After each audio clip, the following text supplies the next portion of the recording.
The Queen of Oz, Part 1. War? Mombi echoed disbelievingly. Lorraine nodded. A war that will swallow us all, she said in that eerie tone she used earlier, as if Mombi had faded into the background and she was talking to herself. She shook herself and seemed to snap back to reality. Tell no one of this dream, she instructed. When the child comes to you, you will know her, although she may come through an unexpected messenger. And when you have completed this task, your reward will be waiting, assuming you are ready for it. What do I need to do to be ready? Work, Lorraine said simply. She brushed her long, slender fingers over Mombi's face. You are strong already, stronger than you think. Your powers are growing. Study will take you far. When you have finished your first mission, I will repay you with the power you've asked for. And now, return to the waking world, little witch. This dream will stay with you until it is time for you to act. Now that if you act as I have instructed, you act with my blessing. Lorraine's shimmering outline was already dissolving into golden light.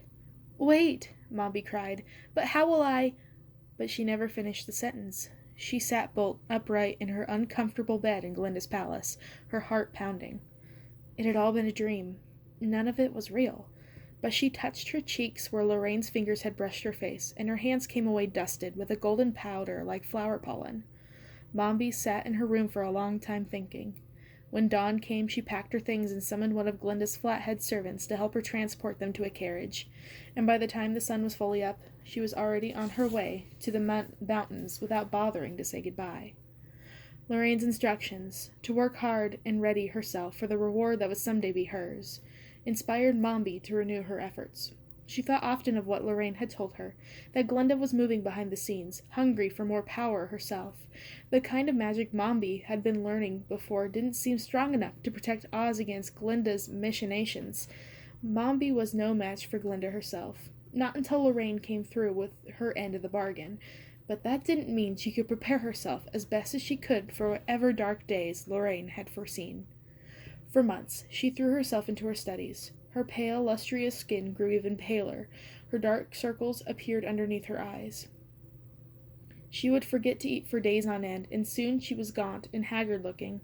The more she researched, the darker her magic grew. She was looking for the best way to protect the Princess Ozma, once she had been entrusted with Ozma's care, and she knew that wasn't a strong enough sorceress to conceal the princess using the usual tricks. Glinda would easily see through a glamour or an ordinary spell of protection. Mombi wasn't strong enough, yet, to fight her off in a direct battle, so protecting the princess meant using magic in a less obvious way.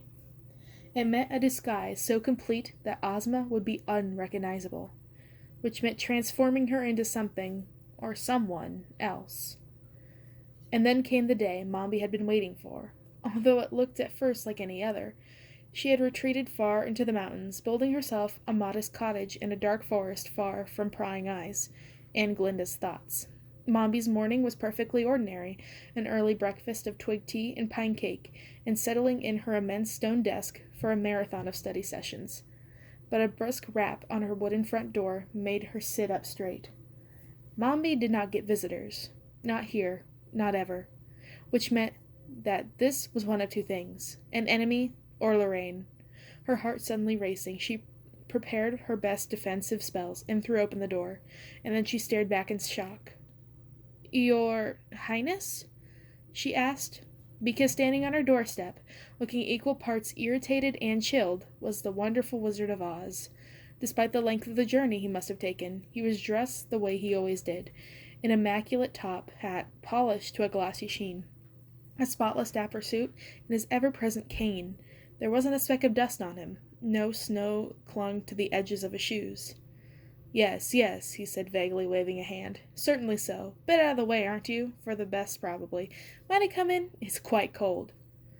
It's the middle of winter, Mombi said, bemused, as the wizard pushed his way past her.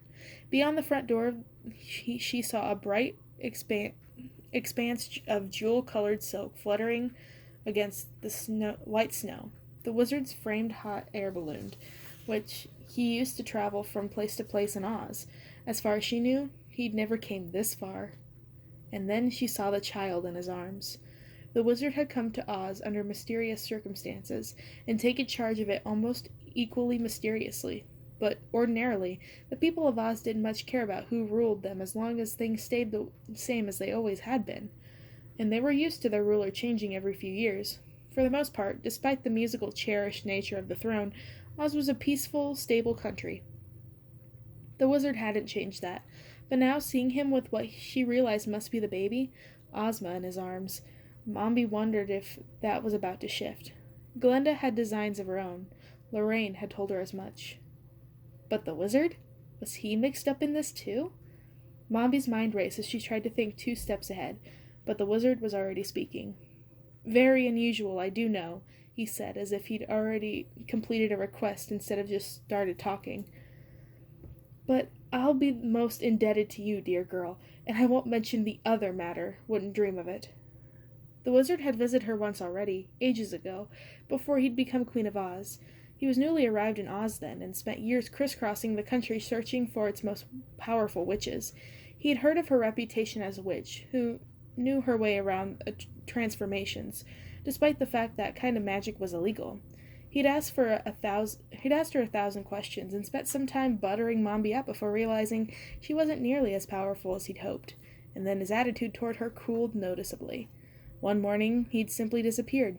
She hasn't missed him a bit. When the news of his coronation reached Gillikin Country, Mombi had wondered what it meant, and now she was starting to understand. You have as much to lose from bringing up the illegal magic as I do, Mombi countered. You came to me seeking it out. Well, well, the Wizard huffed. Wouldn't look good for you anyway, wouldn't it? What do you want, old man? Get down to it. The Wizard looked around and lowered his voice, although there was no one for miles who could possibly hear him. I need a mother. Not for me, obviously, but for this little one. For the first time, Mombi let herself glance down at the baby in the Wizard's arms. He was holding her awkwardly, as if he was completely unused to children. The baby looked like any other baby. She had fat cheeks and soft skin. She was fast asleep, and there was a smear of drool on her chin.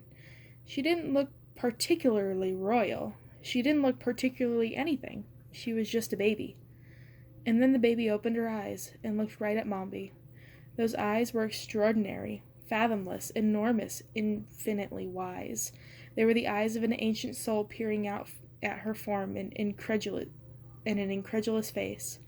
Mombi blinked, and the baby closed her eyes again, a smile tugging at her small mouth. If she'd had any doubt, the baby's look had taken care of that. This was the Princess Ozma, the future Queen of Oz. And apparently, the Wizard, like Glinda, had reasons of his own for wanting her out of the way. He had appointed himself as interim ruler, Mombi knew, but this was the action of a man who wanted the throne for good. A mother? Mombi asked, careful not to look at the Wizard in the eye. How much does he know I know? She wondered. What is he up to? My niece, the Wizard said smoothly. My niece, Alice. I have been entrusted in her care. My family has many enemies in the other place, powerful enemies. Alice is an orphan, and all alone there. She must be protected at all costs. I brought her to Oz from the other place to keep her safe, but my enemies have followed me here, and her life is in danger. Ruling the country pulls me in too many different directions. I need someone to take care of her, someone who can protect her.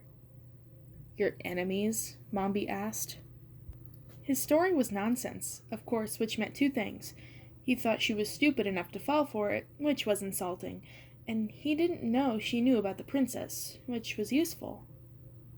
Legion, the Wizard said agreeably. Do you have any sherry? Tea, Mombi said curtly, and the Wizard shook his head. Too bad for that, he murmured. You'll do it then? I'll come for her before long, once I've made sure the coast is clear, so to speak.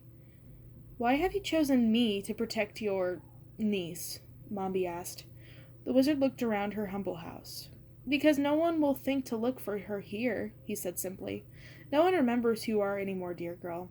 No one ever comes this far into the wilderness. She has the best chance of anywhere in Oz at staying hidden here. He looked down at the baby with a strange and almost poignant combination of contempt and longing. She's very sweet, he said. It's too bad she must be kept so far from me. He sounded as though almost he meant it, as if he developed some kind of strange affection for the child in spite of himself.